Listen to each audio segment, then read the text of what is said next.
M Q M جب کھڑی بھی کی گئی تھی اس کے پیچھے بھی اسٹیبلشمنٹ کا نام تھا، جب آپریشن کرنا پڑا وہ تو کیا ہی رینجرز نے تھا، تو اب اس کے بعد ہم کیا اس کو کمپرومائز کریں گے یا اس میں کوئی گارنٹیز ہوں گی، یہ کیا ہونے جا رہا ہے؟ دیکھیں بدقسمتی سے پاکستان میں جو کچھ ہوتا ہے یا نہیں ہوتا اس کا الزام جو ہے بڑا کنوینئنٹلی وہ اسٹیبلشمنٹ کے اوپر ڈال دیا جاتا ہے، جو کہ میرے خیال میں غلط ہے اور ایسا نہیں ہے۔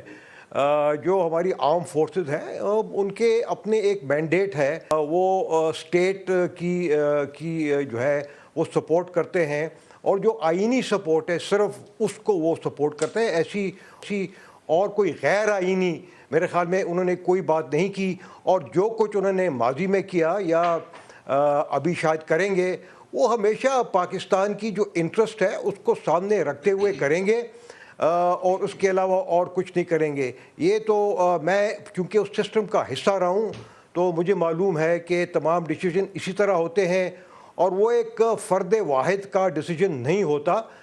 وہ ایک کنسنسس ڈیسیجن ہوتا ہے جس میں کور کمانڈرز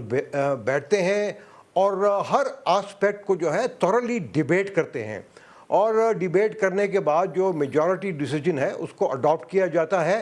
اور اس کو پھر امپلیمنٹ کیا جاتا ہے۔ تو میرے خیال میں یہ بلیم جو ہے اسٹیبلشمنٹ پہ لگانا یہ صرف شاید پاکستان میں ہی ہوتا ہے اور کسی جگہ پہ نہیں ہوتا، اور انفارچونیٹلی جو لوگ اگر ریٹائر ہو جاتے ہیں ان کے اوپر تو کسی قسم کا بلیم لگانا بالکل ہی میں سمجھتا ہوں کہ وہ غلط بات ہے، کیونکہ وہ اپنا جواب جو ہے آفیشلی وہ دے نہیں سکتے، اور نہ ان کو دینا چاہیے، کیونکہ اس طرح کی جو بلیمز ہیں